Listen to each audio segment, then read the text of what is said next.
Beleza, então, já iniciou a gravação. Boa noite, então, novamente a todos. Eu volto hoje, então, a falar com vocês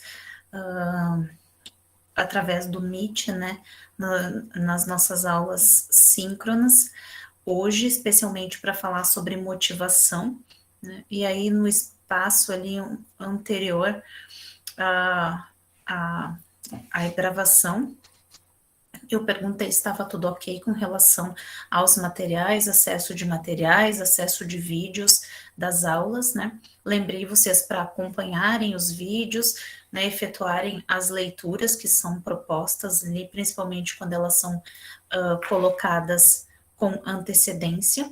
A aula de hoje ela vai ter alguns slides, não muitos, que eu vou colocar assim que ela finalizar. Eu vou inserir ali dentro do Moodle, né? Eles vão ser usados hoje só como guia, então eu não vou nem abri-los aqui, né, ao longo da gravação, eu vou colocar direto lá no nosso. Só um minuto.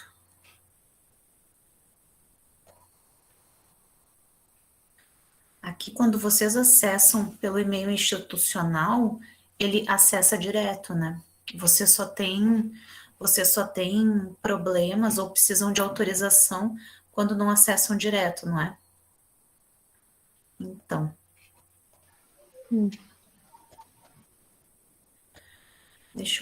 eu vou aproveitar e compartilhar aqui. Tá um pouco bagunçado, mas eu vou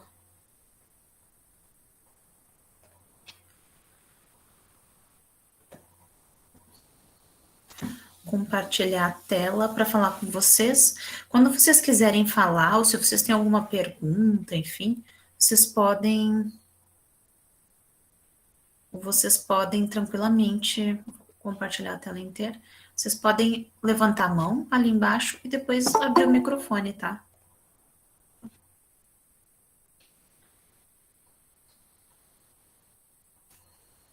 Ok. Todo mundo tá vendo direitinho? Sim?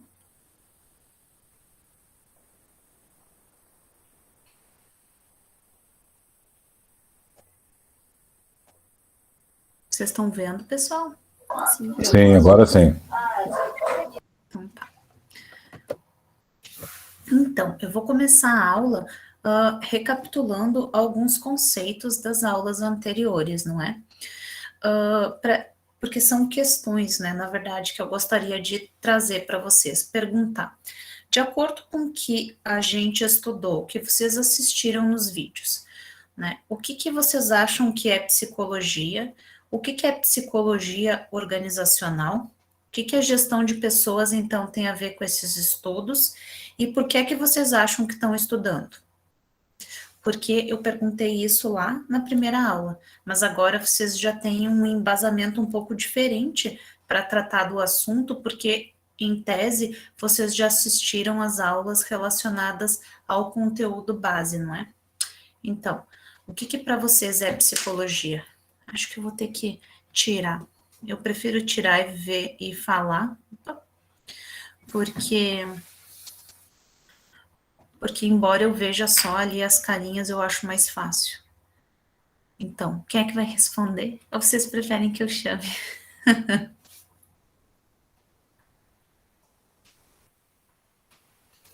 Vai lá, pessoal, falem. O que é psicologia? O que é psicologia organizacional?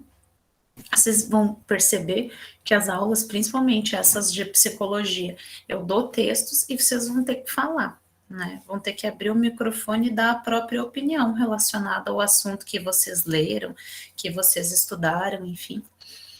E aí a gente vai conseguir conversar. Pessoal, alguém? Eu entendo que psicologia, e pelo que a gente leu também, estuda o comportamento, né? E no nosso caso aqui de humanos, né? De pessoas, mas também pelos vídeos que a gente assistiu até de animais, né? É o comportamento dos seres, vamos colocar assim.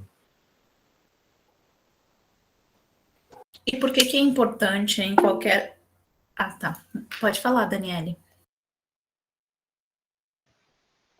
Eu ouvi ali sobre a psicologia organizacional é bem relacionado a isso que o Paulo falou.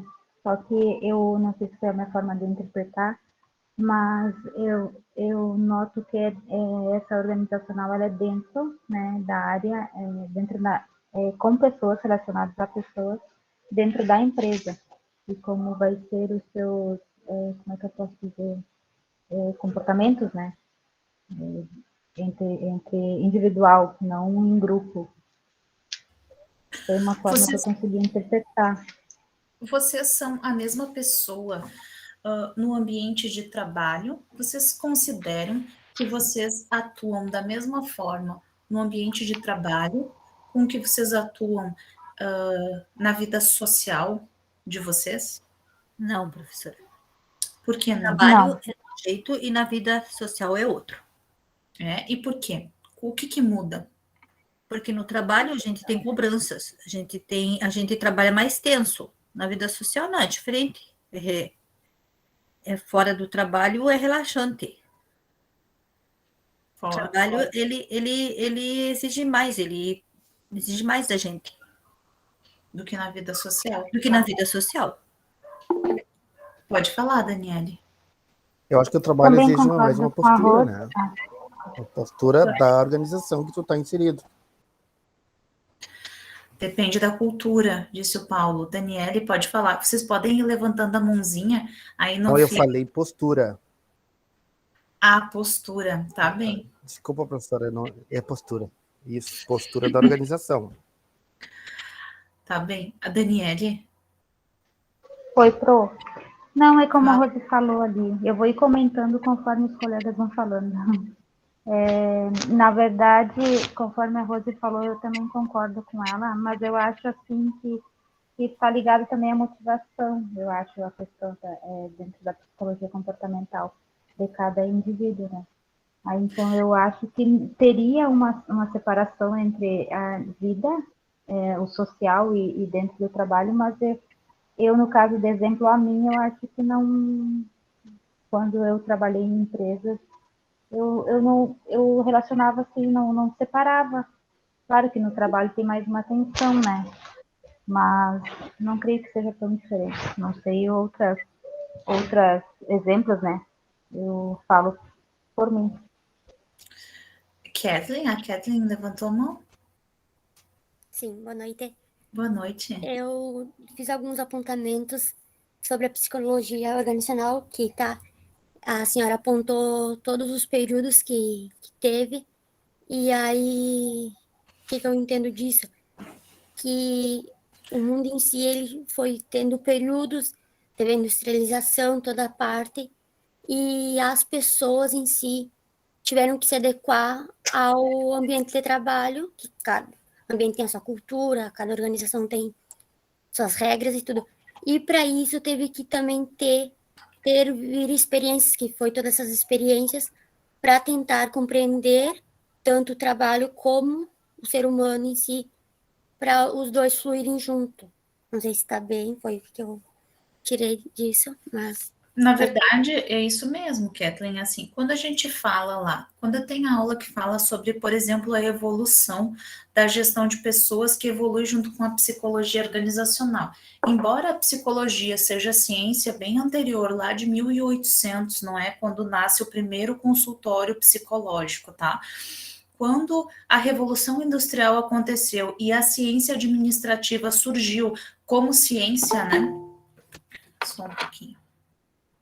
Ela aparece como ciência, porque daí então a gente começa a olhar para a organização e perceber que é preciso estudar ela, né? Já que a gente passa da manufatura para a produção de bens, e produzindo bens, a gente precisa produzir cada vez com uma maior eficiência esses bens, e aí a gente começa a estudar de que forma a gente faz isso. E aí a organização olha para dentro dela e ela pensa que ela precisa focar dentro das pessoas também. E aí, quando ela olha para dentro das pessoas, ela entende, de certa forma, que não basta apenas, né, e somente se preocupar com questões financeiras, mas outras questões também importam, né? Isso tem a ver com o que a gente vai falar na aula de hoje, que é específica sobre motivação, mas a linha do tempo é importante para entender como que dentro da organização foi importante que começasse a se discutir o psicológico, como é que as pessoas se sentem. E essa é uma discussão muito recorrente na atualidade, de como é que as pessoas se sentem dentro do trabalho delas.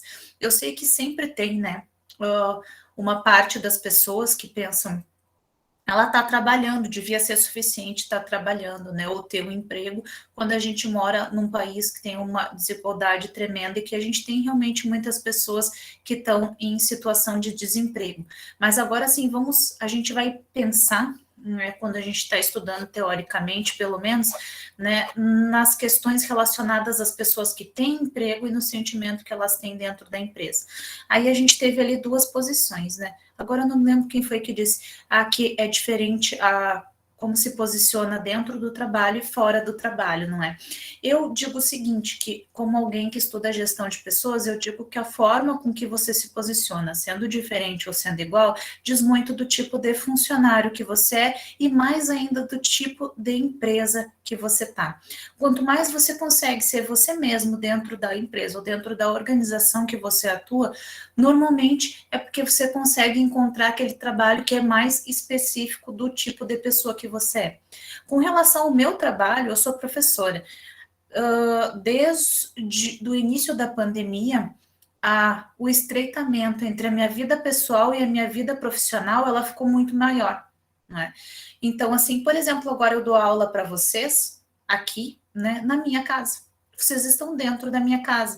Agora eu tenho um escritório, eu tive que fazer um escritório aqui. Antigamente aqui era um depósito de muamba, assim, de coisas que não usava na minha casa. E aí a gente teve que transformar um escritório, porque eu comecei a trabalhar em casa, porque o meu namorado trabalha aqui de vez em quando e também não tinha lugar, e aí eu dava aula na sala, eu dava aula na cozinha, eu dava aula em outros lugares, né? O estreitamento, o relacionamento que eu tinha, já que era um pouco diferenciado lá com os meus alunos em Cachoeira do Sul, ele ficou muito próximo, né? Eu fiz orientações, eu faço orientações, faço estágio, eu fiz por um grande período com os meus filhos presentes, porque eles ficavam aqui, né? Então, a forma com que eu já te passo a palavra, Edson, com que eu comecei a observar o meu trabalho mudou, e a minha postura com relação ao trabalho, ela também acabou mudando, ela ficou bem diferente, né? Eu tenho uma postura diferenciada com relação aos alunos, que às vezes, por exemplo, dentro da minha unidade, é bem diferente, assim, dos meus colegas, um pouco porque eu sou um pouco mais jovem, né, eu tenho 35 anos, então eu tenho uma idade próxima dos meus alunos, mas muito por conta do meu jeito, assim, né? Eu gostava de sair, passear com eles e tal. Para mim era uma relação muito tranquila, porque os professores que eu tive também eram assim, eu era próxima deles. Então eu nunca criei nenhuma espécie de abismo com relação a conhecimento ou tipo, né, para sair para conviver com as pessoas em sociedade. Isso mostra, isso fala do tipo de pessoa que eu sou, mais do que do tipo de organização onde eu trabalho, né? Isso é uma coisa bem interessante. Edson, pode falar antes que eu fique falando 1 hora. Não, tudo bem, professora, desculpa. Boa noite. Eu, na verdade, passei a mão aqui e justo caiu na mãozinha ali, não ia falar, mas eu fiquei analisando, que eu tive a oportunidade de ver os seus vídeos agora, alguns deles, né, agora à tarde, e me chamou a atenção que aí a senhora começa lá com o período pré-jurídico, né, e aí vai falando, e eu fui acompanhando os vídeos ali, eu percebo que algumas coisas realmente não mudaram, né, se modernizaram, mas não mudaram. Né? E quando a senhora fala agora, que você colocou a sua maneira de trabalhar, enfim, a gente percebe que hoje tem algumas corporações, né, as corporações que são empresas grandes, empresas mundiais, que estão mudando essa leitura e estão deixando o funcionário, né, que hoje é chamado de colaborador, que eu acho essa palavra horrorosa, né, mas tudo bem, estão mudando, né, é uma tendência ainda muito, eu acho que é muito tímida ainda, mas que deixa o trabalhador, né, funcionário ir para casa no horário que ele quer, ele ir trabalhar no horário que ele deseja. É um novo conceito que está surgindo, que deixa essa coisa mais leve, né? Porque o que a gente conhece das empresas ainda hoje é aquela coisa mais rígida que a Rose falou aí, né? E a Rose trabalha numa empresa grande, né, que tem todo um regime, né, que ainda é engessado, né? O que a gente vê assim de uma forma mais comum é o engessamento, é uma postura, tem que ter. Hoje mesmo as pessoas adotaram, por exemplo, a questão da tatuagem. Muitas empresas não aceitam alguém tatuado, né? Já chegou lá, tá com tatuagem, já de cara, já nem passa ali do RH. Então são coisas assim que a gente percebe que é uma evolução que aparentemente teve, né? Mas essas questões, elas são relacionadas ao tipo de empresa, por isso que eu digo, por que é importante psicologia, não é? Para entender o perfil das pessoas e onde é que elas vão se encaixar melhor. No geral, no interior, a gente vê isso sim. Eu fui dar aula em Cachoeira, mas eu moro em Porto Alegre. Vocês devem ter percebido no vídeo que eu sou uma pessoa tatuada, né? Eu tenho 20 tatuagens. Eu acabei de fazer uma aqui, inclusive, essa semana, ó, que é um elefante do Salvador Dalí. E eu fiz uma Frida aqui, mais 2 frases na outra mão. Eu já faço há bastante tempo, desde antes de lecionar, não é? Mas provavelmente eu jamais escolheria um tipo de carreira que não me permitisse fazer isso. Por isso que eu falo que tem a questão psicológica, né, intrínseca relacionada a isso. Ao mesmo tempo, como eu reparava, por exemplo, no interior, porque o interior, vocês sabem disso, né? A gente fala assim, interior, cidades, cidades maiores ou cidades onde você tenha, assim, mais pessoas reunidas, né? Não sei se posso dizer cidades maiores, porque às vezes tu tem uma cidade... Cachoeira do Sul tem uma população gigantesca, mas ela é distribuída dentro da cidade. Então, você não vê as pessoas, você tá lá andando no centro e é pouca gente, porque a cidade é grande, então tá todo mundo no interior. Então, cidades onde a densidade é maior, a gente reúne mais pessoas, a gente tem menos observação do indivíduo, né? Menos observação da vida individual de cada um, né? E aí vocês vão ver assim que provavelmente é o diferencial, acontece lá com vocês, que é assim, quem trabalha lá numa empresa, todo mundo sabe onde é que fulano trabalha, como é que funciona na empresa, né? Fulano fez uma tatuagem, fulano fez não sei o que, fulano tá trabalhando lá, fulano teve 10 filhos, fulano fez isso, fulano separou. Quando você mora em cidades com densidade maior, isso é inexistente. Esse é o tipo de observação que as pessoas não fazem. Eu moro em Porto Alegre já fazem 18 anos, né? Desde que eu sou de Tramandaí, que era uma cidade pequena na praia, na época, e eu vim para cá para estudar, estudei na UERGS, né? Eu falei para vocês, e depois eu continuei aqui porque trabalho, enfim, e vou para Cachoeira do Sul dar aula quando eu tenho aula presencial. Mas eu nunca saí de Porto Alegre depois disso.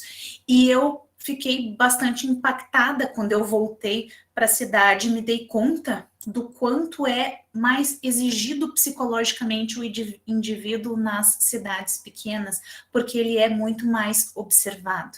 E ser observado é impactante para os indivíduos, para as pessoas.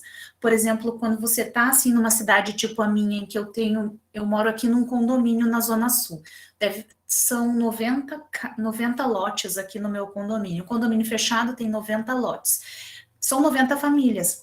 Se vocês me perguntarem o que a minha vizinha da frente faz, eu não faço a menor ideia. Nem o do lado, nem o outro, nenhum deles. Talvez eu tenha alguma noção, assim, muito por cima de alguém que eu acho que eu vi em alguma academia, algum lugar assim, mas a gente não conhece, né? As pessoas se sentem menos observadas.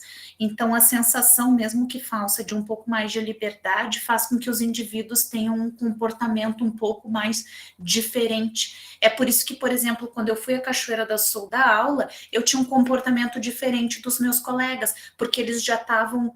né, eles já tinham absorvido a cultura daquela cidade que refletia no comportamento que eles tinham também com os alunos deles, né?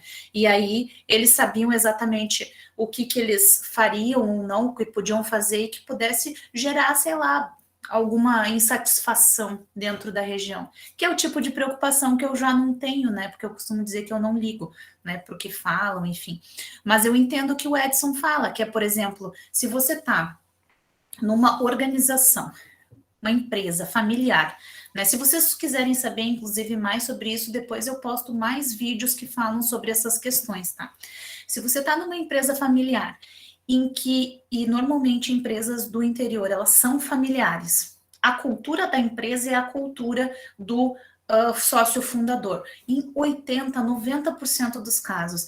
Então, se a cultura é uniforme, por exemplo, né, são pessoas totalmente alinhadas, com um tipo de posicionamento, eles contratam pessoas muito parecidas, é bem difícil que você, tendo, digamos, especificidades psicológicas e de comportamento, consiga se adequar nesse ambiente. A chance que você, depois a gente também fala sobre isso, fique doente nesse ambiente também é maior. No geral, pessoas insatisfeitas com o seu trabalho, porque daí a gente vai falar agora, entrar em motivação. São pessoas que não conseguiram adequar suas características pessoais ao local em que elas estão, não é? Então, elas precisariam dessa mudança. A vantagem na atualidade, e é uma vantagem bem interessante, é que você também tem alguma possibilidade de fazer o que apareceu agora como uma moda, mas ficou, que é o trabalho remoto.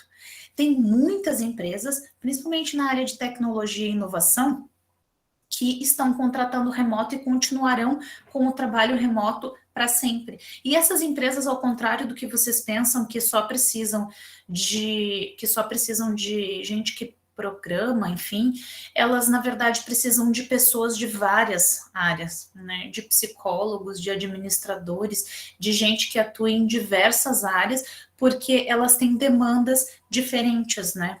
Com os clientes delas. Bom, mas a gente vai falar nessa aula de motivação, não é? A gente falou, vocês viram ali, aliás, antes que eu esqueça, a experiência de Hawthorne e a experiência de Harlow, né?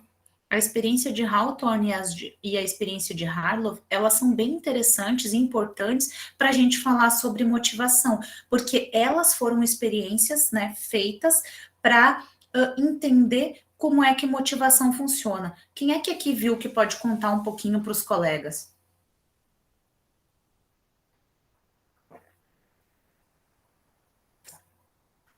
Ninguém? A experiência do macaquinho? Alguém foi lá ver? Pode falar, meu amor. Eu olhei o vídeo. Aí eles mostram, por exemplo, colocam uma mãe de arame e uma mãe de pano, por macaquinho numa jaula fechada. Aí ele não conhece a mãe dele, na verdade. Aí a mãe de arame tem uma madeira para ele se alimentar. Então eles mostram ali que ele só vai ali, mama a madeira e colhe para a mãe de pano, que é mais afetiva para ele, ele se encosta nela, vai ser mais legal para ele. E aí, quando dá fome, ele colhe lá na outra mãe e já volta ali para a mãe de pano de novo. Então, mostra que talvez a relação numa empresa não seja simplesmente o salário. Quanto mais ganha, mais vai trabalhar, mais vai desenvolver. Mostra que talvez ele sendo bem tratado, né, é mais a lógica da psicologia. Exatamente. Então, ali, essa experiência, ela mostra que nem sempre, né, e aí a gente está falando de indivíduos, não é? Nem sempre o retorno financeiro, né, o sustento é o que mais importa. O que vai depender? Vai depender daquilo que é mais importante para cada indivíduo, né? Para algumas pessoas, o reconhecimento é algo que importa bastante, serem reconhecidas. Então, um cargo, né, a medalha, ou serem referenciadas dentro da empresa como aquela pessoa que sabe sobre determinado assunto, às vezes importa mais do que o quanto recebe para isso.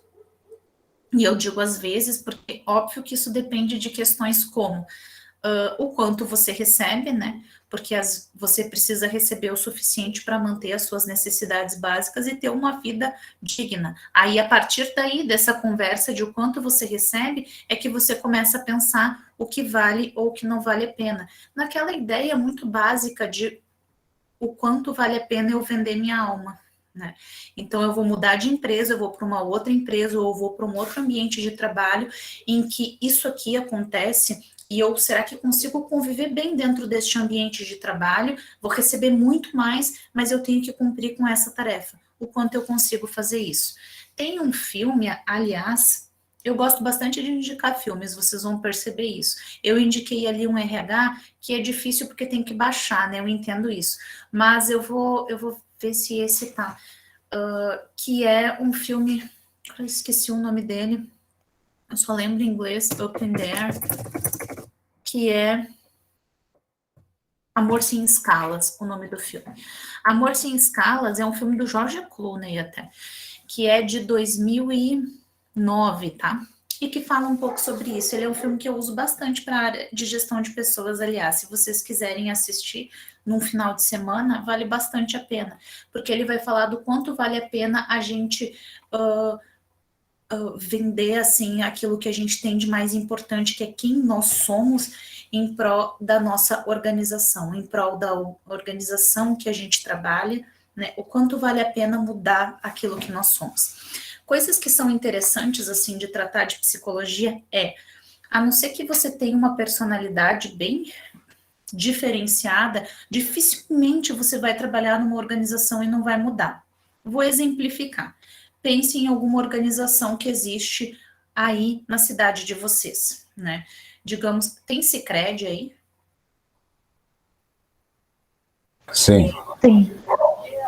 Quando vocês entram lá, tá? Talvez, será que tem alguém aqui que trabalha no Sicredi? Não trabalho, mas sou cliente. Ah, tá. Associado. Quando vocês entram lá no Sicredi, as pessoas, elas não são, as que trabalham lá não têm comportamentos relativamente parecidos? Sim, uma flor que eu dei para a avó. Eu, especialmente, nunca fiz essa análise assim, né, psicológica. Mas eu acho que eles são mais próximos dos clientes. Isso é diferente do atendimento, por exemplo, de uma Caixa Econômica, de um Banco do Brasil, onde o pessoal parece ser, né, aquele ar superior, assim, eu sou funcionário federal, assim, né? Essas diferenças é nítido. Verdade, Darcy?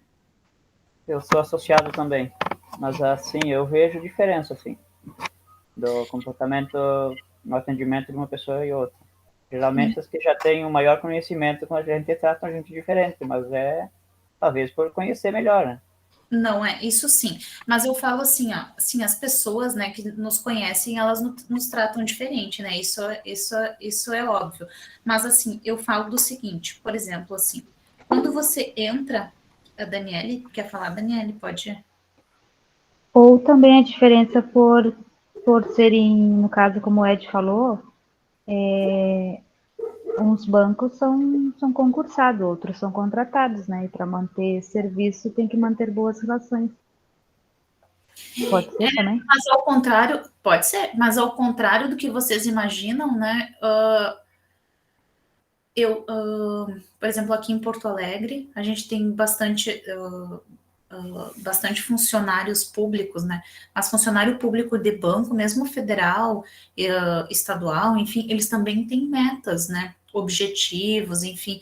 E aí eu acho que tem muito mais uma questão de status relacionado a cargo público dentro de cidade pequena, que parece às vezes mais importante do que efetivamente o tipo de serviço que eles prestam, porque é o mesmo, né? Só que aí vejam bem, talvez essa sensação, né, de, não sei se eu posso chamar assim, mas essa sensação assim de leve superioridade faz com que o comportamento deles seja diferente de todos eles, né?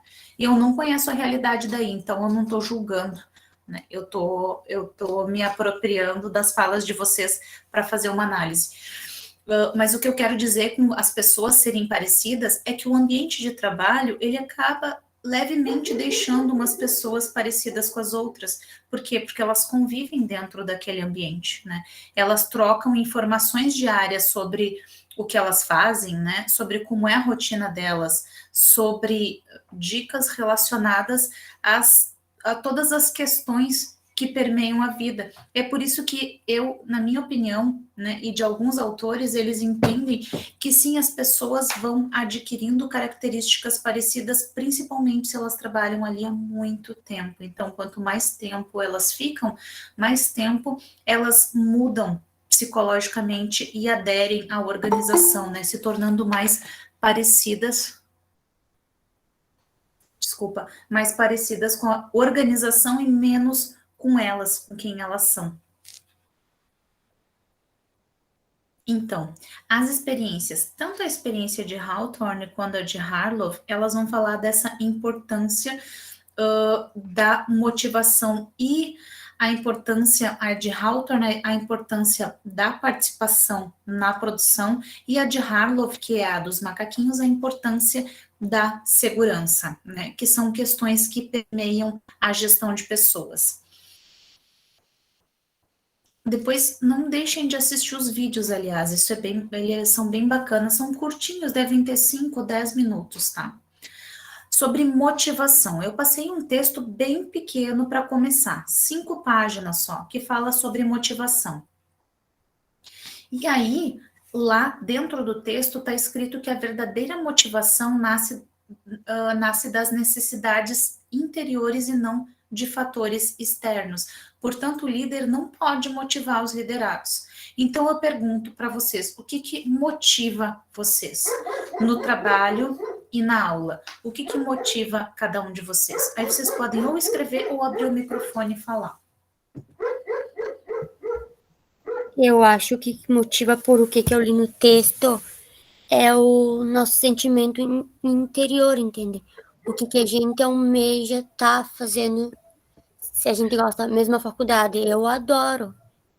Eu adorei desde o começo lidar com os agricultores, ter esse contato com eles, então me motiva estar nas aulas para aprender sobre isso. Já não seria diferente se eu fizesse outra coisa que não é uma coisa que eu gosto. Stephanie? Boa noite, prof. Eu acho que às vezes a gente fica tão dependente, assim, esperando que venham demonstrações de, assim, incentivo ou palavras positivas dos nossos líderes, que a gente acaba não conseguindo nem trabalhar, às vezes, esperando naquela expectativa do que a pessoa está pensando sobre nós. E certamente eu acredito que seja um dos pontos mais falhos, assim, porque com certeza ela está dentro de nós. Então a gente precisa trabalhar com o que a gente gosta, com pessoas que nos fazem bem também. Não tem como ser infeliz, eu acho, do trabalho. Acho que a maior tragédia é a pessoa trabalhar com uma coisa que traga infelicidade. Então, certamente nesses pequenos detalhes do dia a dia, a comunicação com as outras pessoas, quem trabalha com o público, como o meu caso, também, cada conversa, assim, torna o meu dia mais feliz. E isso desperta motivação dentro de mim mesma. Muito bom. Agora eu vou exemplificar comigo, assim, para vocês entenderem, antes de passar para o Lucas. Os meus maiores, as minhas maiores motivações da vida, né? Para quase tudo que eu faço, são 2. Elas têm 4 e 6 anos de idade, chamam Arthur e Angelina. No geral, 99% da minha motivação vem deles. Há cerca de uma semana eu durmo 5, 6 horas assim por noite e gravo as aulas depois que eles vão dormir. Mas eles são a minha maior motivação para fazer as coisas, porque eu sempre quis proporcionar aos meus filhos uma vida bem diferente da vida que eu tive, né? Uma vida com maiores facilidades, uma vida que eles conseguissem ter mais oportunidades ainda de vida do que eu tive, né? Então, a minha motivação é sempre eles. Aí, quando eu falo assim que motivação é interno, eu falo disso também, porque provavelmente tem alguma motivação interna de vocês também. E aí, claro, não vou dizer que não tem alguma coisa também relacionada a profissionalmente, como é que eu me vejo, né? Mas é isso, né? No meu caso, uma das grandes motivações da minha vida é eles, né? Eu comecei a trabalhar na UERGS, a minha filha tinha, já passa a palavra Lucas, tá? Ela tinha 1 ano e 7 meses, 1 ano e 7 meses só. E para mim foi bem difícil, porque eu ainda amamentava e eu estava iniciando o meu processo de separação, inclusive, porque eu me separei do meu ex-marido no mesmo período. Então, eu comecei a trabalhar na UERGS, porque eu era professora na FAPA, aqui em Porto Alegre, né, na antiga FAPA, que agora é Uniriter. E aí eu comecei a viajar e deixar os meus filhos. E eu passei por muito tempo com o dilema de... E agora eu sou uma péssima mãe, porque eu trabalho muito e eu não fico com eles. Até que a pandemia chegou e eu comecei a observar que fazer as coisas na frente deles ou trabalhar na frente deles podia não ser tão horrível assim, né? Porque eu podia mostrar para eles o quanto o que eu estava sacrificando de tempo ali, não todo ele, porque eu ainda deixo um tempo para eles. É por isso que eu faço as aulas na madrugada, porque eu quero sempre ver um filme com eles e ficar com eles. Mas eu queria mostrar para eles o tamanho do meu esforço, mas também o quanto eles importavam para mim, porque eles estavam ali, né? Eles não estavam excluídos da minha vida. Lucas, pode falar. Eu acho que isso está muito relacionado às nossas experiências de vida, mas também vem desde lá, de quando a gente é pequeno, né? Porque o meu avô, quando eu era pequeno, eu fui criado com meus avós, ele me fez eu ler bastante livros, né? Desde pequeno, sobre história, sobre guerra. E eu acho que ele é um dos meus maiores motivos, assim, hoje. E também minha mulher que me incentiva também a estudar, né? Mas eu acho que é isso, é as experiências e a nossa base, né? Como nós entendemos aquelas experiências que são passadas a nós, né? Eu acho que está relacionado a isso, né? No caso, na minha opinião. Exatamente. A motivação, ela é interna. Então, assim, às vezes, quando a gente está naqueles dias, assim, que você acorda e pensa, hoje eu não quero fazer isso, eu não quero trabalhar, eu não quero ter que acordar às 6 e pegar ônibus, ou ter que pegar trânsito, eu não quero ter que encarar o meu trabalho, eu não quero ter que abrir, no meu caso é abrir o meu celular e ver 150 mensagens, 250 reuniões agendadas, né? E aí, às vezes eu olho e penso, ok, eu preciso fazer isso. E como as gurias tinham mencionado também, a Stephanie e a Kathleen, trabalhar com agricultores, né, professora? Sim. Eu trabalho faz tempo também com agricultores, né? Fui criado também em campanha, né? Eu acho que isso é trabalhar nas causas sociais e poder ajudar a sociedade de uma forma é muito gratificante, sabe?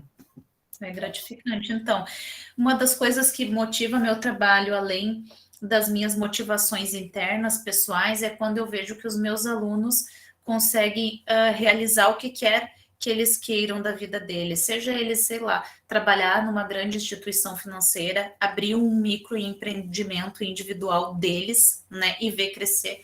Então, uma das coisas que eu mais acho bacana, assim, da minha área, é poder ver que as pessoas constroem a sua vida, né, ou mudam a sua vida depois disso. Isso é bem bom. Pode falar, Lucas. Não, para finalizar, eu também estou lendo agora, comecei a estudar sobre a Cabala e a Árvore da Vida. Isso tem me ajudado bastante como eu estou agindo perante situações, sabe?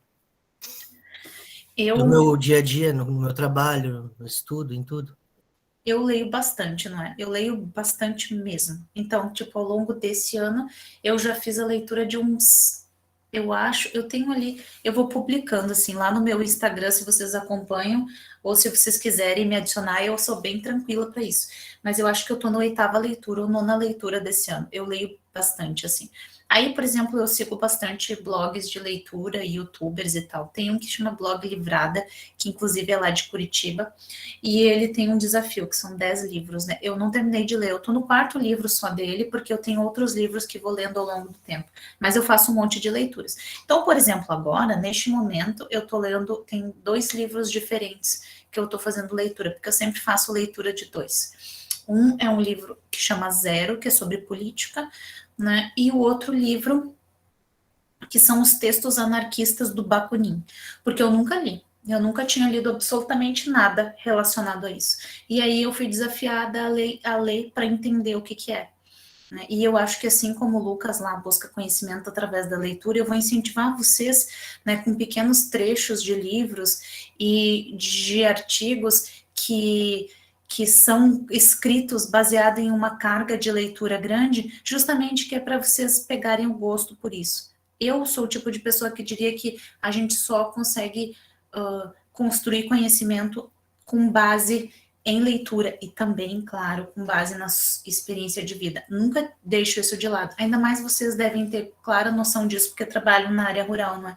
E aí, na área rural, mais que qualquer outra, o tempo de vida e as experiências e as vivências, elas fazem com que eles tenham um conhecimento tácito bem maior do que as pessoas que estudam relacionado a isso. Mas quando a gente não tem, que é o meu caso, né, que nasci numa cidade que não era rural e que também vim de uma família que o conhecimento que eu tenho, por exemplo, é relacionado aos saberes de trabalho que cada um exercia, eu acho que a gente constrói lendo bastante. Então, eu acho que, Lucas, legal que você lê também, né? E é isso.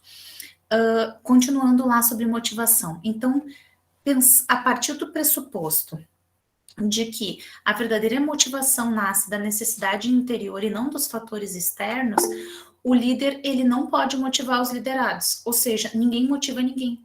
O potencial motivacional de cada um já está dentro da gente, né? E aí o que a gente tem que fazer é não desperdiçar esse potencial motivacional. E aí, vocês concordam com isso? Quem é que levantou a mão que eu perdi? Eu não concordo que o líder não motive uma equipe, por exemplo, um líder de uma equipe, eu não concordo. Que ele não venha motivar, não. Eu acho que o líder tem o poder de motivar e também de desmotivar uma equipe. É porque tem duas questões aí, Edson, que são importantes na psicologia. As pessoas, elas... A condição de motivação, né, é intrínseca. A gente desperta a motivação ou não. Então, o líder, ele desperta, né? Ele consegue te tirar da zona de conforto e fazer com que você se mexa. Mas se você não tiver lá no fundo vontade alguma, ele realmente é difícil que ele consiga. Né? Não, então, é nesse sentido. Isso, é nesse aí sentido. concordamos. Eu vou citar um exemplo assim de uma coisa que presenciei e vivi agora bem pouco tempo. Uma tendência que tem na minha área agora, bom, tu quer trabalhar, tem que vender, né? E aí, não comigo, mas eu vi acontecer com outras pessoas, não na minha empresa, mas em outras, acontecer, e dizer assim, bom, tu quer trabalhar? Venda. Quer receber? Venda. Então, quer dizer, esse é o tipo de coisa que um líder dizendo isso, tu já está automaticamente enterrando aquele funcionário, né? Porque as pessoas acabam, uns até tentam, outros desistem logo ali na frente, enfim, mas eu acho que essa não é a maneira de tu motivar. Tem outras maneiras de tu motivar, de tu fazer com que esse funcionário ele consiga fazer o que a empresa entende que é o que ela deseja, enfim, né?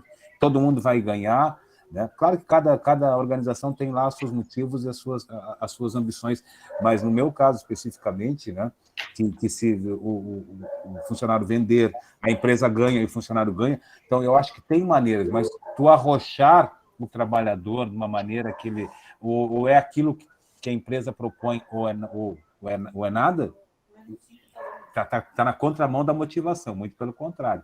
E muitos ficam até, se submetem a essa situação porque precisam, né? Aí já parte da questão financeira, mas aí é um trabalhador que ele passa a ser frustrado e não rende, né? Eu acho que quando a empresa não sabe ou não está conseguindo motivar, ou os líderes não conseguem tirar, né, essa vontade de fazer de dentro dos funcionários, é porque elas não conhecem os trabalhadores, as pessoas que estão trabalhando. Porque uma condição para você conseguir ser um bom líder e tirar a motivação de dentro das pessoas é você conhecer as pessoas. Se eu não conheço a Stephanie e eu não sei que a Stephanie se importa, falando Stephanie se importa com os filhos dela e eles são uma motivação, como é que eu vou fazer com que ela se motive se eu não entendo o que faz, né, a diferença para ela? Então, eu acho que isso é importante. Daniele, pode falar.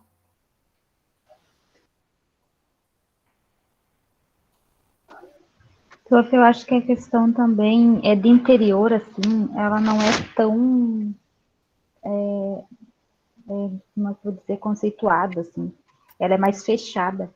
E eu acho que em cidades que são maiores, mais abrangentes, assim, elas são mais, como eu posso dizer, se estudam mais, empresas têm mais essas palestras, essas coisas assim, que o interior é muito, muito fechado, é mais de uma cultura mesmo, para te procurar palestras, até mesmo não dos próprios líderes dentro da empresa, mas tu procurar palestras, assim, só se tu buscar na internet, YouTube, qualquer outra rede social, porque a gente tem uma visão muito fechada. Na verdade, você tem uma visão muito fechada, assim, de interior, né? Aqui, principalmente, não tem empresas tão grandes, são empresas são empresas pequenas.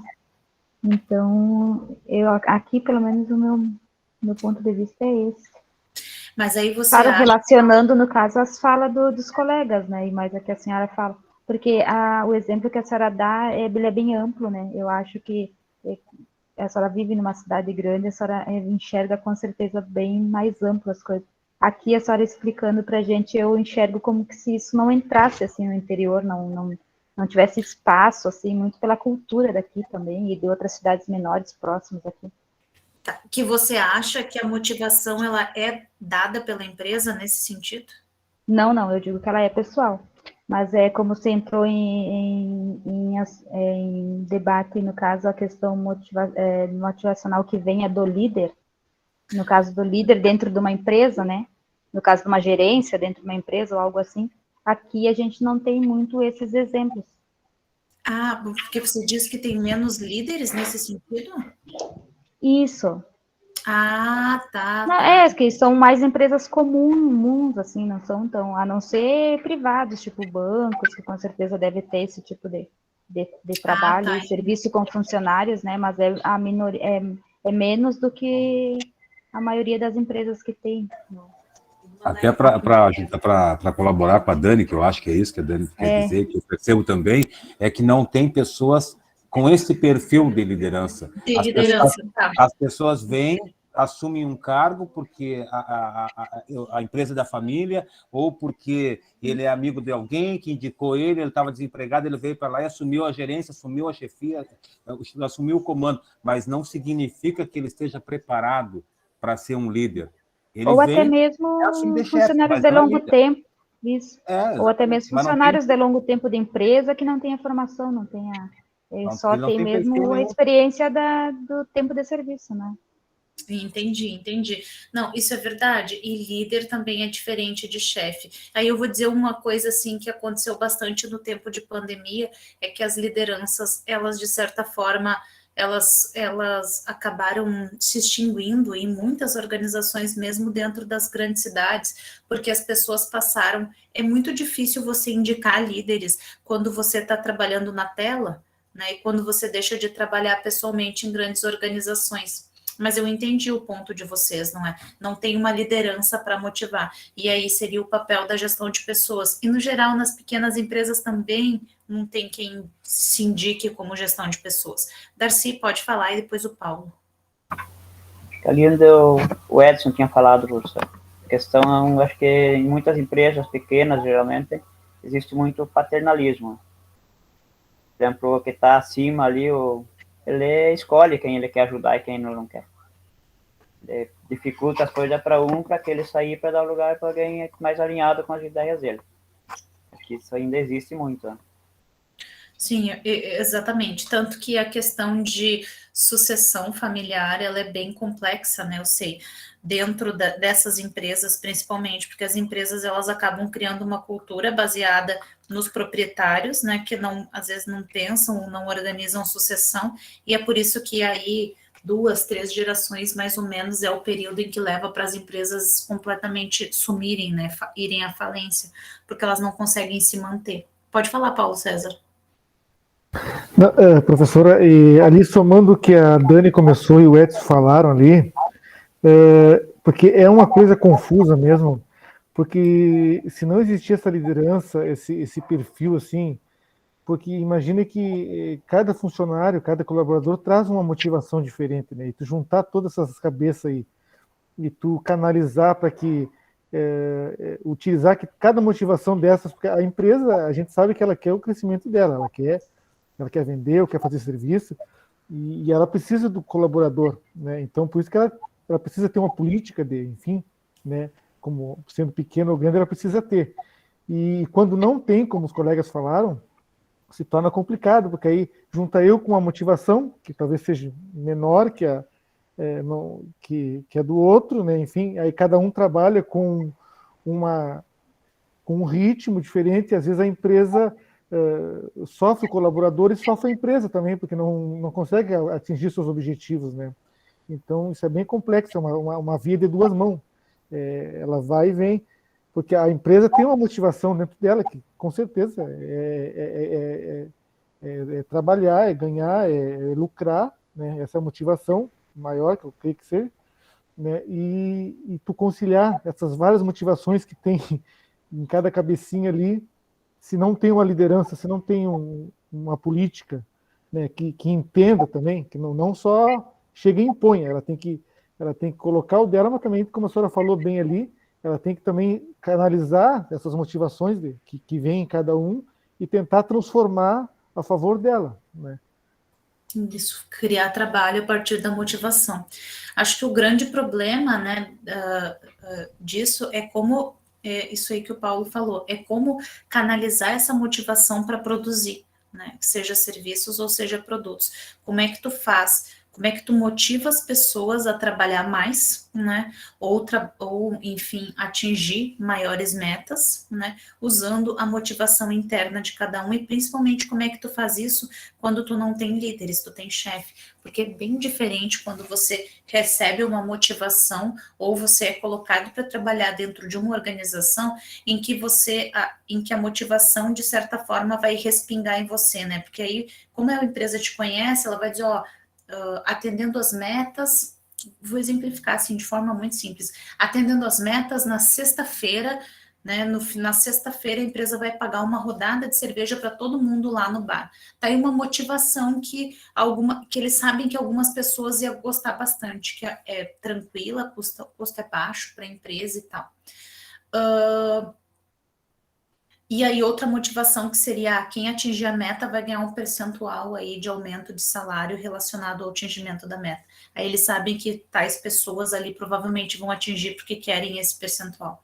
Aí não sei se vocês entenderam, mas quando você tem uma liderança, provavelmente ela consegue fazer isso, né? Ela consegue perceber ali onde é que de que forma ela vai atingir, ela vai obter essa resposta de motivação. Quando você não tem liderança, você tem chefias, né, que fala da diferença de chefe e líder.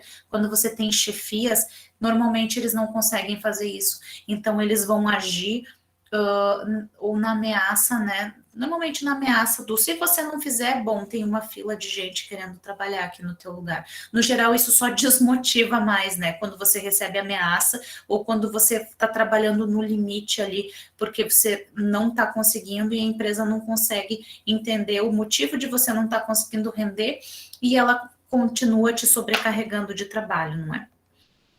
Então, que mais? Algumas pesquisas científicas realizadas sobre comportamento motivacional revelam que não somente as pessoas têm objetivos diferentes, não precisa de pesquisa para dizer isso, a gente sabe disso, mas as fontes de energia que determinam o seu comportamento são variadas.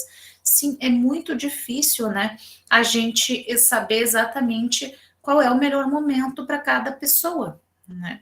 Para cada trabalhador dentro da nossa organização. Já é difícil compreender o processo motivacional de cada um, mas ainda mais aliar esse processo motivacional de 5 colaboradores, 10, 15, 20, o Edson, né, não gosta da palavra colaborador, eu também não gosto, mas tem uma que eu gosto menos ainda, que tá lá na evolução da gestão de talento, de pessoas que chama talento, tem empresa que chama de talento, né? Talento que vem, aliás, que tem a origem bíblica, né, dos talentos, que eram as características relacionadas às pessoas, e aí quando a empresa vai lá e fala assim, que você é um talento, parece que ela está dizendo que você é imperdível para ela, né? Mas isso é uma mentira, porque ela vai te chamar de talento, mas ela vai te demitir igual, ou ela não vai te tratar como se você realmente fosse um ser humano diferenciado, com características, habilidades e com atitudes necessárias para a organização, não é? Então, assim, eu gosto de chamar mesmo de trabalhador, no geral, né? Porque é o que as pessoas são, elas exercem isso em todas as atividades.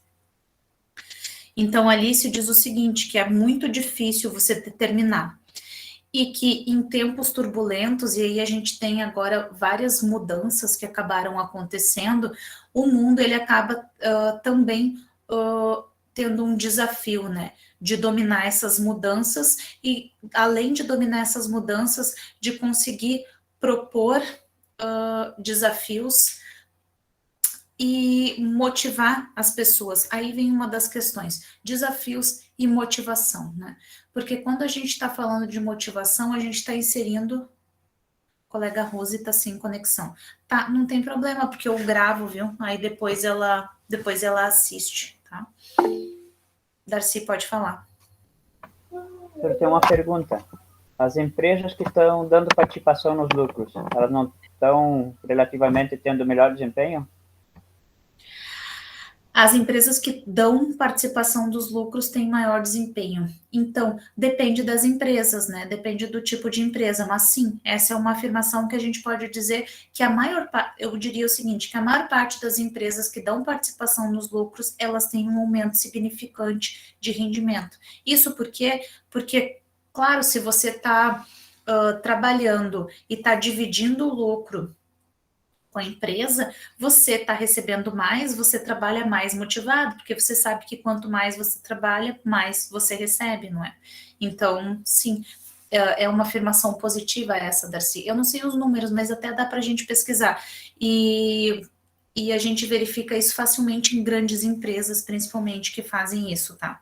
Eu estava lendo ali que você também escreveu que os aprendizados na UERGS mudaram meus rumos em relação aos meus princípios de como produzir na agricultura. Interessante, né? Isso é bem interessante, aliás, porque se a gente olha para aquilo que a gente faz há muito tempo e muda a forma com que vai fazer porque aprendeu, né? Isso é bem significativo.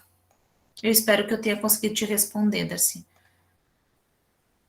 Então, como é possível conseguir que as pessoas produzam sob condições em que normalmente não estariam motivadas para trabalhar?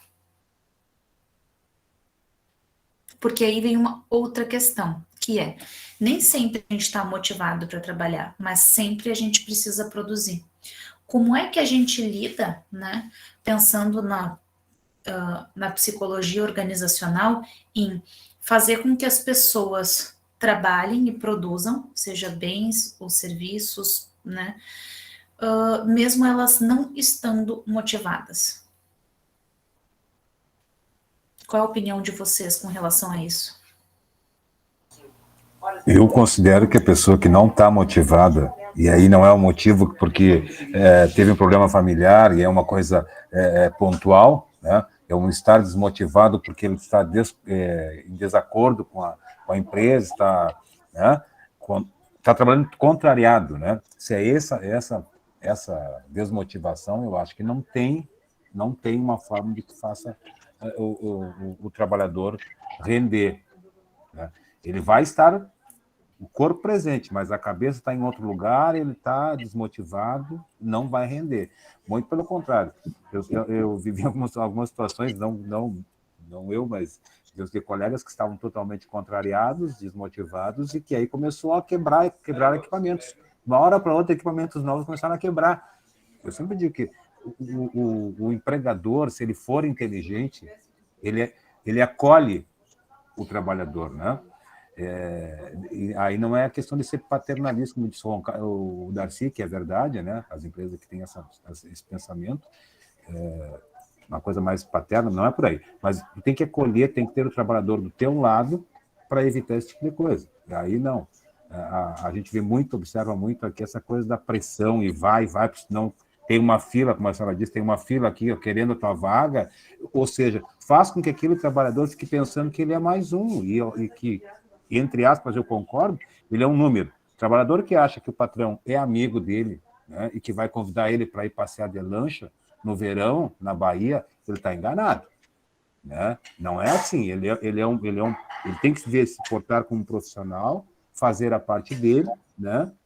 E não misturar as estações, Eu pelo menos, eu vejo dessa forma, né? Quando há a mistura de estações, a coisa não rende, a coisa não flui, e aí daqui a pouco o trabalhador acaba sendo frustrado quando ele é cobrado, né?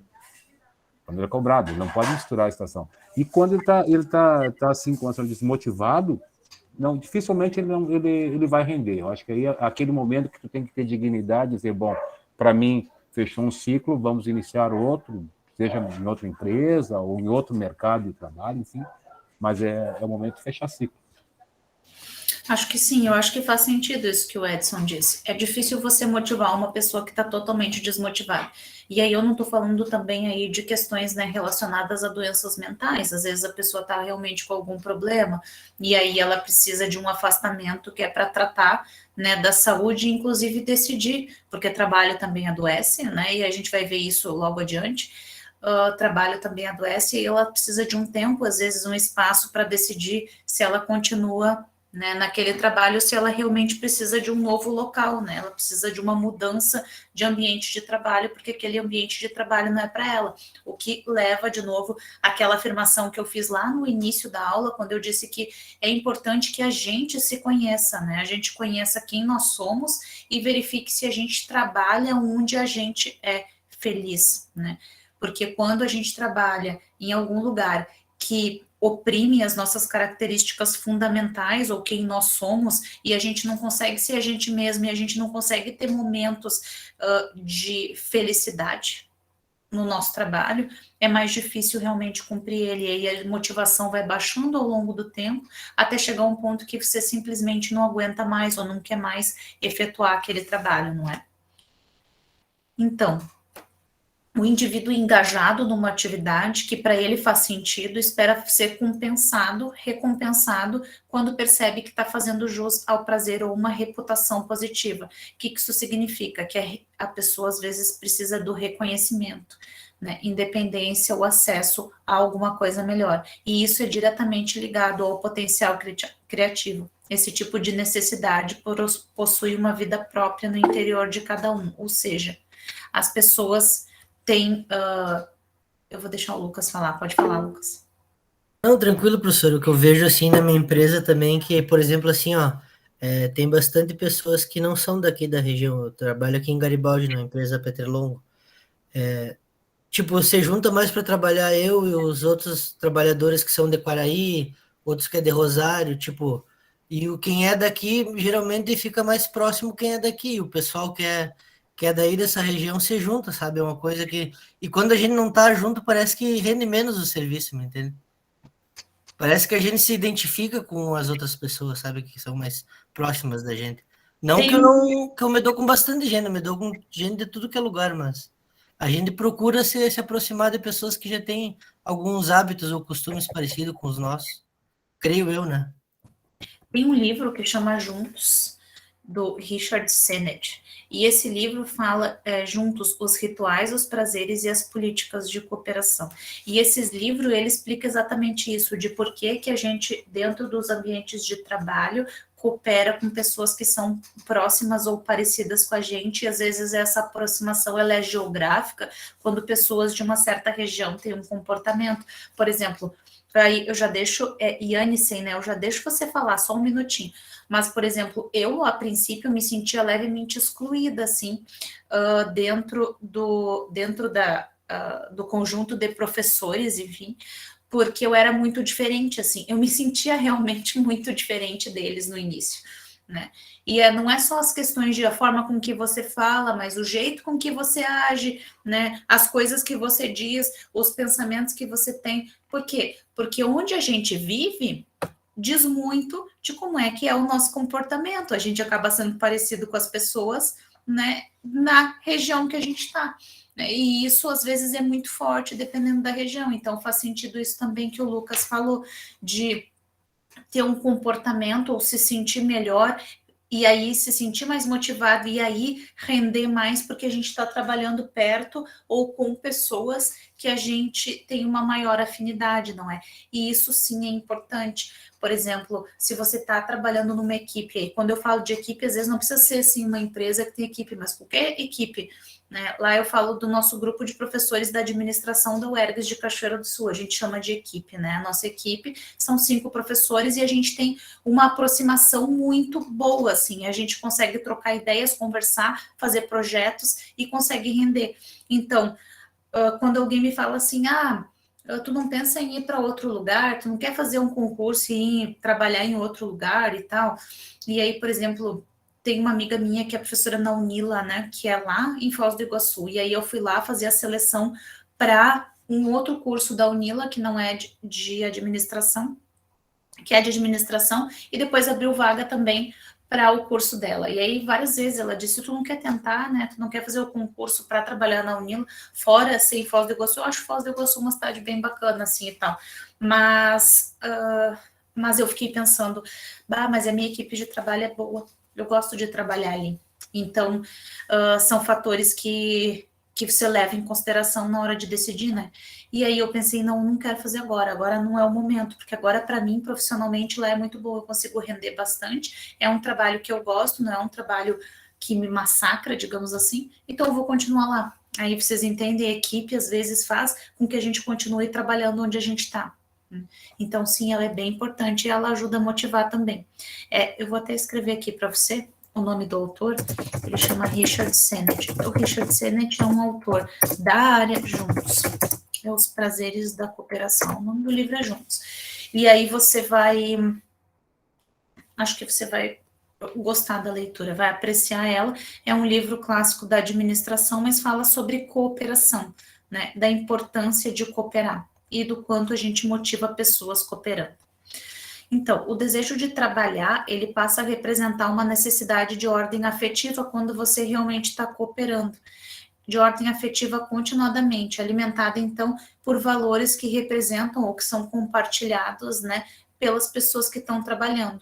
Então, pensando nisso, a gente reconhece que as necessidades interiores desempenham um papel importante no processo motivacional, porque a gente consegue unir indivíduos que têm características parecidas e necessidades parecidas e, portanto, eles têm motivações parecidas. Aí o trabalho talvez, né, é o que diga a teoria, talvez ele fique um pouco mais fácil de ser cumprido.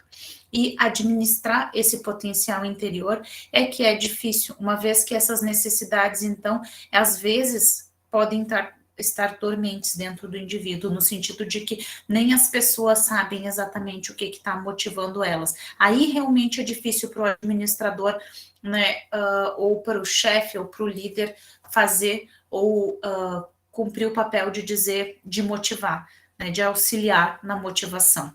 Porque às vezes as pessoas não têm noção daquilo que do que leva elas a se motivar na vida. Eu até pedi aqui para escrever, alguns escreveram, teve gente que não escreveu, né? Ali a Grace disse que tinha a mesma opinião que eu e a Daniele com relação à motivação, né? Mas aí pensem em vocês, assim, o que os motiva? Então, como decorrência dessa lógica de aceitar que o comportamento é complexo, que as pessoas são diferentes, né? Que é difícil motivar, porque há uma complexidade relacionada à própria psique ou psicológico das pessoas. As pessoas são individualmente diferentes e com pequenas motivações diferentes. Há sutilezas relacionadas a isso, né? E aí a gente não pode menosprezar essas sutilezas. Então, a gente tem que, então, de certa forma, como maior desafio, assim, quando você trabalha como gerência ou liderança, enfim, é justamente entender que nada há de ser menosprezado quando a gente está falando de motivação. Qualquer pequena motivação é uma motivação que importa para as pessoas, se é importante para elas, então deveria ser, ou deveria, a empresa pelo menos deveria entender que é importante. Empresas que não compreendem o que motiva os seus funcionários, lá não me lembro quem é que perguntou, né? Empresas que dividem lucros, sim, elas rendem mais, e também empresas que entendem o que motiva os seus trabalhadores também elas acabam rendendo mais, elas têm uma resposta melhor deles. Por quê? Porque sabendo o que faz com que as pessoas não parem, digamos assim, né, que elas continuem, vai fazer com que elas realmente rendam mais, elas trabalhem mais dentro do ambiente delas. Deixa eu ver aqui o que mais que eu anotei para lembrar para vocês. Acho que é isso, na verdade. Vou perguntar se vocês têm mais alguma observação com relação à motivação para fazer nessa aula. A Iane, você queria falar, eu acho, não sei se tá aí. Pois é, mas saiu, mas caiu? Caiu e não voltou? Caiu e não voltou, na verdade. Eu não sei se ficou sem internet. Deve ser problema de conexão. Né? Tá, mas eu acho que com relação às questões de motivação, ficou relativamente claro até para vocês, é bem simples, né? Motivação parte do pressuposto lá psicológico de que somos seres individuais diferentes, e que com características diferentes, com as características diferentes que nós temos, a gente possui motivações diferentes, então é complexo para as organizações, no geral, tratarem dessas motivações. Aliás, um dado interessante, embora, né, qual vocês acham que é o tipo de serviço onde as pessoas têm mais problemas psicológicos relacionados ao trabalho que elas executam?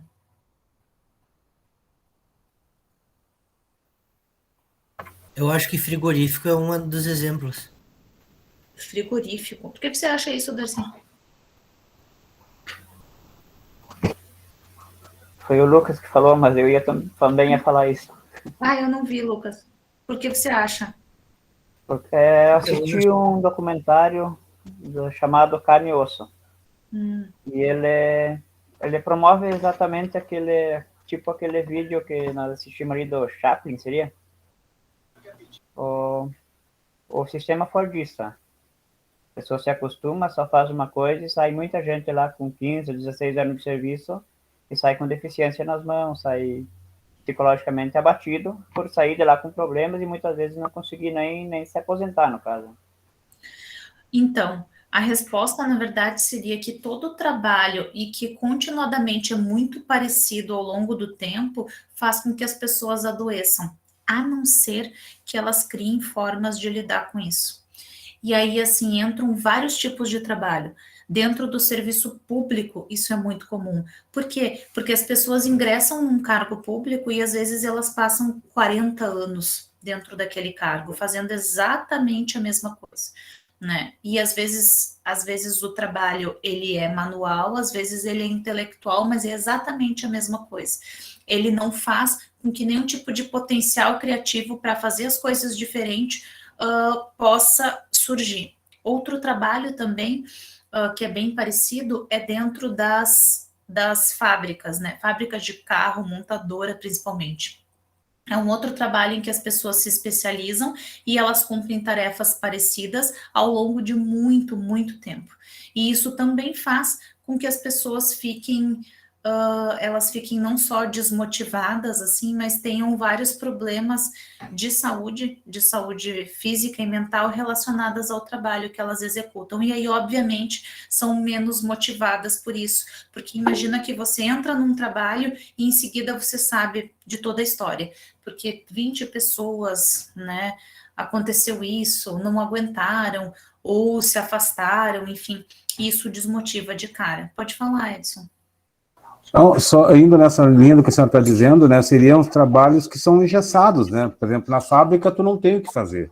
Tu recebe ali o modelo, tu tem que fabricar e tu não pode inventar. Tu não vai sair uma linha de automóveis lá, porque o Edson teve uma ideia que deve ter um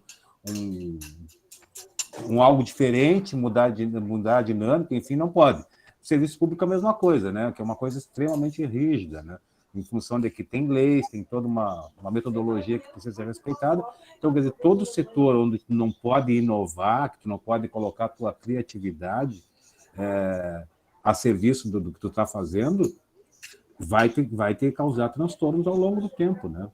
Isso, e provavelmente você vai ficar menos motivado a cumprir com aquela tarefa. E aí, provavelmente, você vai ter mais afastamentos com relação à saúde, enfim, e vai gerar menor satisfação, você vai render menos ao longo do tempo. Pode falar, Darcy.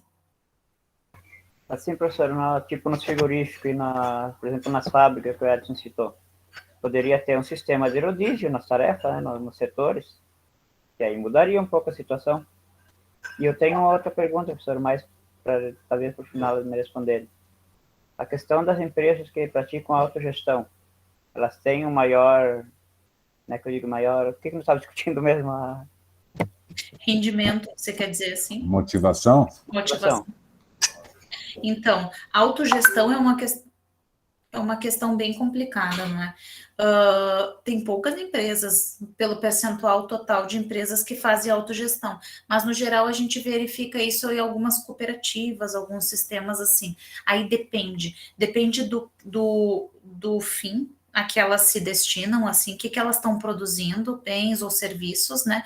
E depende da forma com que elas resolveram fazer essa autogestão, porque nem sempre você se autogerenciar vai fazer com que, exemplificando assim, às vezes mesmo você sendo o seu próprio chefe, você se coloca lá dentro de um ambiente em que você não gosta, então você não consegue se motivar, né? Então não é assim, eu estou fazendo autogestão agora, né? A gente se reuniu, a gente vai gerenciar a empresa, a gente vai fazer o produto e tal, isso não significa totalmente que você vai ser motivado e vai produzir o máximo possível, porque vai depender de outras questões, né? Uma das questões também é o retorno financeiro relacionado a isso, que se for baixo, provavelmente vai diminuir a motivação.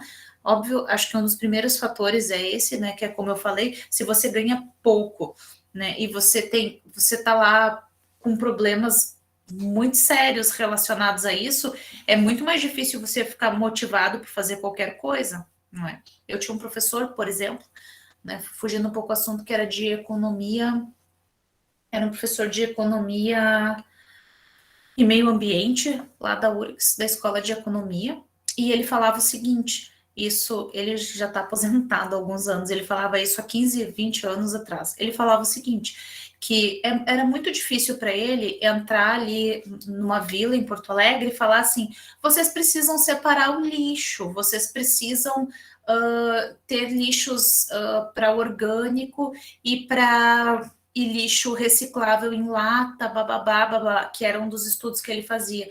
Vocês precisam fazer isso porque o meio ambiente precisa. Ele disse, como é que eu vou chegar num lugar onde não tem água encanada, né? As pessoas têm que andar para pegar água, ou as pessoas estão passando fome e elas mal conseguem ter trabalho, e dizer para elas que elas precisam reciclar o lixo. Então acontece a mesma coisa com relação à motivação nas organizações.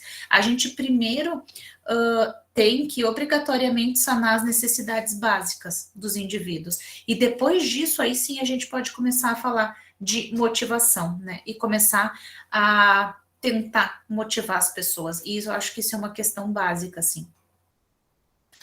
Deixa eu ver o que mais. Acho que é isso. De minha parte, na verdade, hoje. É aí que eu quero. Não sei se é vocês. Alguém tem mais alguma questão? Alguma pergunta? Não? Tá tranquilo? Então, na próxima aula, aproveitar e fazer o gancho. Eu tenho alergia, eu sou uma pessoa altamente alérgica, e tem principalmente nos olhos, com relação a um monte de ambientes, e aí elas começam do nada, porque aqui eu ainda tenho um monte de coisas aqui em cima, guardadas. Então, na próxima aula, a gente vai falar sobre as principais transformações no mundo do trabalho e as consequências, não é de hoje. Inserção das organizações, gerenciamento de impressão e seleção de pessoal. Então, a gente vai ter um pouco uma base da gestão de pessoas mesmo, sobre como é que faz seleção de pessoal e o que a psicologia tem a ver com as questões relacionadas a como é que a gente gerencia a nossa impressão, a gente mostra para as pessoas quem somos e como é que a gente seleciona as melhores pessoas para o ambiente de trabalho. Provavelmente a aula vai ser gravada, aí eu peço para vocês assistam às aulas, porque depois a gente vai ter a avaliação. Eu acho que a avaliação tá, eu não me lembro quando é que ela está agendada ali, mas em seguida. Mas assistam às aulas e façam as leituras. Para a aula que vem também tem uma leitura e tem a aula em si para assistir. Mas eu acho que é isso, então. Eu não sei se vocês têm mais. Aí eu tô chorando por causa da alergia. Não sei se vocês têm mais alguma dúvida ou querem, enfim, falar sobre algum assunto. Não? Tá tranquilo? Tá bem, então? Professora, pode falar, Paulo. Professora, hoje a minha internet oscilou demais e a maioria das coisas comentadas eu não consegui acompanhar. Eu gosto de participar, dando minha opinião e tal, mas eu não consegui. E depois eu vou tentar assistir, então, que vai ficar gravado no Moodle, né? Fica assim, querido. Vai para o Moodle. Na verdade, eu gravo e aí eu subo lá no meu canal do YouTube, que eu tenho só para botar isso, e vocês têm um linkzinho, é bem tranquilo. Mesmo lá que vocês usam para as aulas. Sim, linkzinho. Aí vocês assistem. Tá isso bem. Aí, tá bom? Então tá, pessoal. Eu vou finalizar, vou pausar a gravação. Obrigado. Tá bem, obrigado.